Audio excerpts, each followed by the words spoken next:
मैं डॉक्टर राजेंद्र कुमार, सह आचार्य रसायन विज्ञान, राजकीय कन्या महाविद्यालय चोमू। हमने हमारे पिछले वीडियो के अंतर्गत संकुल यौगिकों में पाई जाने वाली विभिन्न प्रकार की समयावताओं के बारे में अध्ययन प्रारंभ किया था, जिसके अंतर्गत हमने जो समयावता है उसको हमने दो भागों में विभाजित किया था। नंबर 1 संरचनात्मक समयावता, नंबर 2 आपकी थी स्टीरियो आइसोमेरिज्म त्रिविम समयावता। जो स्ट्रक्चरल समयावता थी, संरचनात्मक समयावता, वो कुल मिलाकर के 7 प्रकार की थी। वो हमने कंप्लीट कर लिया था। उसके बाद में हमने जो स्टीरियो आइसोमेरिज्म है त्रिविम समयावता प्रारंभ की थी। उस त्रिविम समयावता में, चूँकि त्रिविम समयावता 2 प्रकार की होती है, एक है आपकी प्रकाशीय समयावता और दूसरी है आपकी ज्यामितीय समयावता। और ये जो प्रकाशीय और ज्यामितीय समयावताएं हैं वो धातु परमाणु अथवा आयन के सापेक्ष लिगेंड के ओरिएंटेशन पर निर्भर करती हैं, उसके अभिविन्यास पर निर्भर करती हैं। जैसे ही मेटल आयन का कोऑर्डिनेशन नंबर बदलता है, उसका ओरिएंटेशन बदलता है, उसका ओरिएंटेशन बदलता है, अभिविन्यास बदलता है, तो उसकी जो त्रिविम रसायन है वो भी बदलती है। उसी क्रम में हमने ऐसे संकुल यौगिक जिनमें CN का मान 4 हो, जो कि आपका टेट्राहेड्रल संकुल यौगिकों में पाया जाता है, और स्क्वायर प्लेनर जो कॉम्प्लेक्सेज हैं उनमें CN का मान 4 होता है, पाए जाते हैं। हमने इनका अध्ययन कंप्लीट कर लिया था, जिसके अंतर्गत आपने पढ़ा था कि CN बराबर 4 अर्थात टेट्राहेड्रल संकुल जो यौगिक हैं उनमें जो सारे लिगेंड हैं वो धातु परमाणुओं से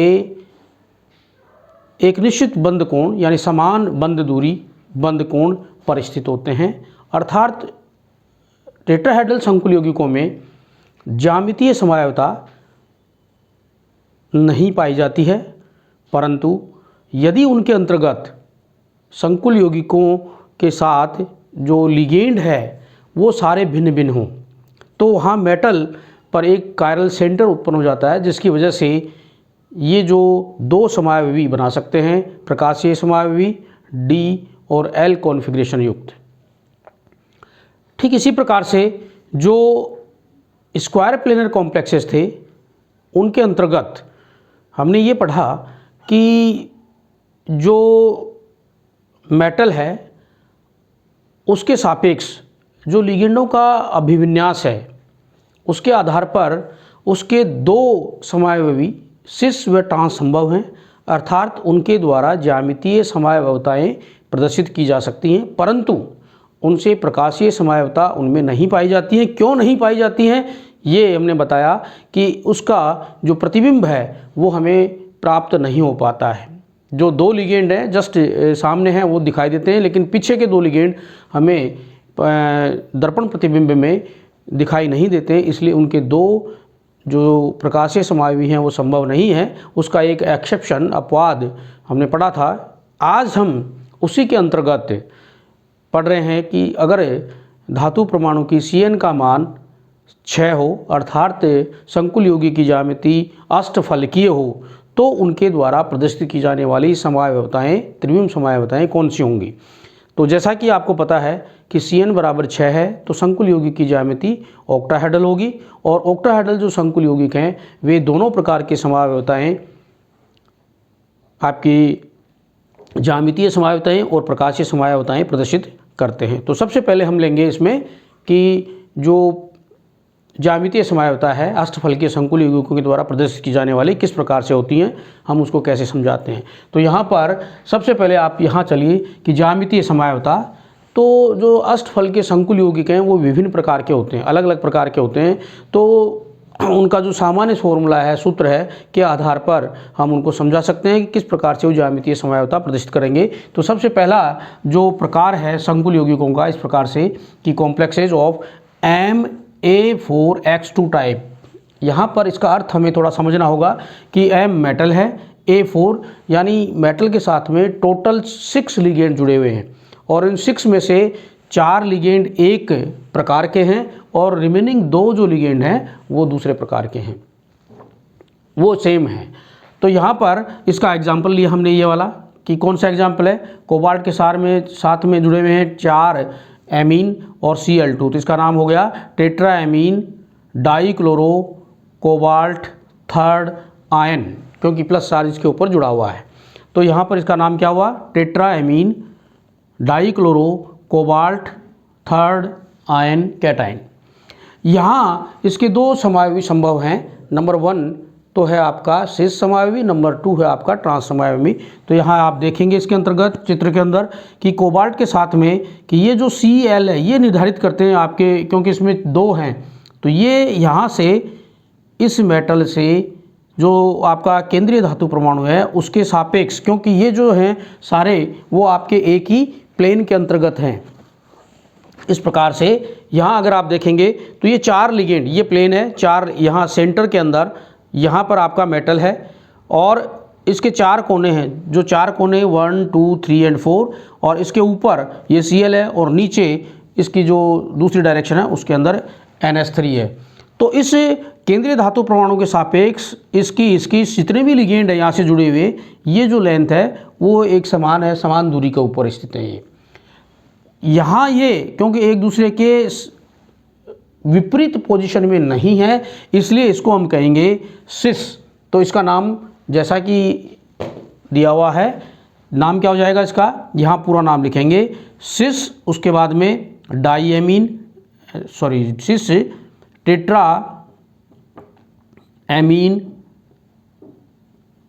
डाई क्लोरो, फिर उसके बाद में लिखेंगे कोबाल्ट थर्ड आयन लिख दीजिए या कैटायन लिख दीजिए। तो ये इसका नाम हो गया कि cis tetra ammine di chloro cobalt third ion. उसके बाद इसका दूसरा जो समावयवी है कि ये ट्रांस कब बनेंगे, बिल्कुल सिंपल है कि ये जो NH3 है, इस NH3 का एक जो लिगेंड है इसका रिप्लेसमेंट यहाँ हो जाए, ये यहाँ जाए, अर्थात जो Cl है वो एक दूसरे के विपरीत यानी ट्रांसपोजिशन के ऊपर हो, तो हम लिखेंगे इसको, यहाँ इसका नाम आ गया ट्रांस, फिर वही tetra ammine di chloro cobalt third ion, ये इसका नाम हो गया सेकंड जो इसका ट्रांस समावयवी है। उसके बाद जो नेक्स्ट पॉइंट है वो है कॉम्प्लेक्सेज ऑफ Ma3X3 टाइप। ये भी सरल है, कोई दिक्कत नहीं इसके अंदर। इसमें 3, जैसा कि ऊपर हमने इसको समझाया था कि मेटल के साथ में ये A जो लिगेंड है वो आपके 3 हैं जो कि एक ही प्रकार के हैं, X जो है वो एक ही प्रकार के 3 लिगेंड हैं, तो टोटल 6 लिगेंड मेटल के साथ में जुड़े हुए हैं। और यहाँ आप देखेंगे इसके अंतर्गत कि एक ही प्रकार के जो लिगेंड हैं वो एक दूसरे की ट्रांसपोजिशन पे नहीं होने चाहिए, तो वो सिस यौगिक बनेगा।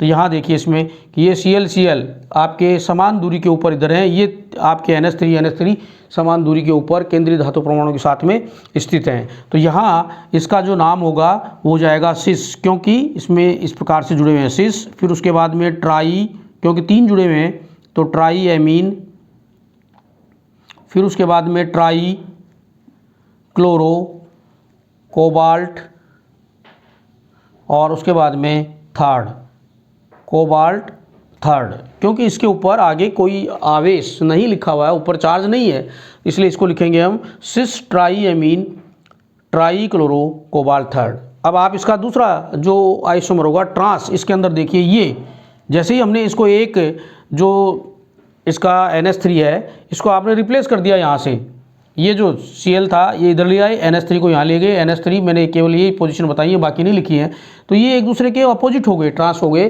तो ये जो यौगिक होगा ये कहलाएगा हमारा समावयवी होगा, वो होगा trans tri amine tri chloro cobalt third. दोबारा देखिए इसको, सिस के बाद में कि ट्रांस, फिर उसके बाद में 3 हैं इसके साथ में जुड़े हुए, तो try amine tri chloro cobalt third. Next type जो है इसकी वो है complexes of MAA2X2 type. AA2X2 प्रकार के जो है संकुल यौगिक हैं, यहाँ एक बिंदु दे रखा है। AA क्या है इसके अंदर, AA जो है वो एक सिमेट्रिकली जो बाइडेंटेड लिगेंड है उसको रिप्रेजेंट कर रहा है। सिमेट्रिक का मतलब है सममित, संकुल सममित जो लिगेंड है दो समान रूप से हो उसके रिप्रेजेंट करता है। तो इसका उदाहरण हमने लिया है डाईक्लोरो बिस एथिलीन डाईएमीन। ये जो बिस एथिलीन डाईएमीन है, एथिलीन डाईएमीन जो है वो AA है, यानी सममित लिगेंड है, सिमेट्रिकल लिगेंड है। कोबाल्ट थर्ड केटायन ये लिखा हुआ है।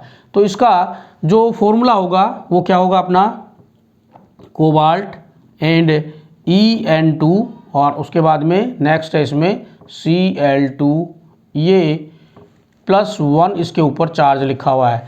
तो ये आपका हो गया dichloro bis ethylene diamine, En means ethylene diamine, cobalt third cation. तो इसका जो स्ट्रक्चर बनाएंगे हम, शीर्ष रूप कैसे होगा, तो यहाँ देखिए आप, ये Cl एक दूसरे के सापेक्ष बिल्कुल ऊपर एक ही तल में दिखाई दे रहे हैं, बराबर दूरी पर है, अपनी ट्रांसपोजिशन के ऊपर नहीं है, इसलिए ये कहलाएगा आपका शिष्य। उसके बाद में अपन डैश लगा करके लिखेंगे इसका डाई क्लोरो, फिर उसके बाद में बिस एथिलीन डाईएमीन, ब्रैकेट क्लोज करेंगे और उसके बाद में लिखेंगे कोबाल्ट और इसके बाद में थर्ड और लास्ट में आयन या कैटायन, जो भी लिखें आप। तो इस प्रकार से इसका नाम हो गया सिस डाईक्लोरो बिस एथिलीन डाईएमीन। बिस इसलिए लगाया कि इसके नाम में डाई है, इसलिए हम बिस शब्द का प्रयोग करते हैं, इसमें यूज करते हैं। तो ये इसका नाम हो गया। उसके बाद में इसको देखिए आप कि इसका ट्रांसफॉर्मेशन क्या होगा, बिल्कुल सिंपल कि इस Cl को हमने यहाँ से रिप्लेस कर दिया, यहाँ पर इसको फोल्ड करके ऊपर लगा दिया यहाँ से, तो ये चला गया। तो ये दोनों एक दूसरे के ट्रांस हैं, बिल्कुल सिंपल इसका नाम हो जाएगा trans dichloro bis ethylene diamine cobalt third ion. तो इस प्रकार से जो ऑक्टाहेड्रल कॉम्प्लेक्सेज हैं, ये जो आपकी समवायवता है, ज्यामितीय समवायवता प्रदर्शित करते हैं। इसके पश्चात हम हमारे अगले वीडियो के अंतर्गत कि ऑक्टाहेड्रल संकुल यौगिकों के द्वारा प्रदर्शित की जाने वाली प्रकाशीय समवायवता के बारे में अध्ययन करेंगे। धन्यवाद।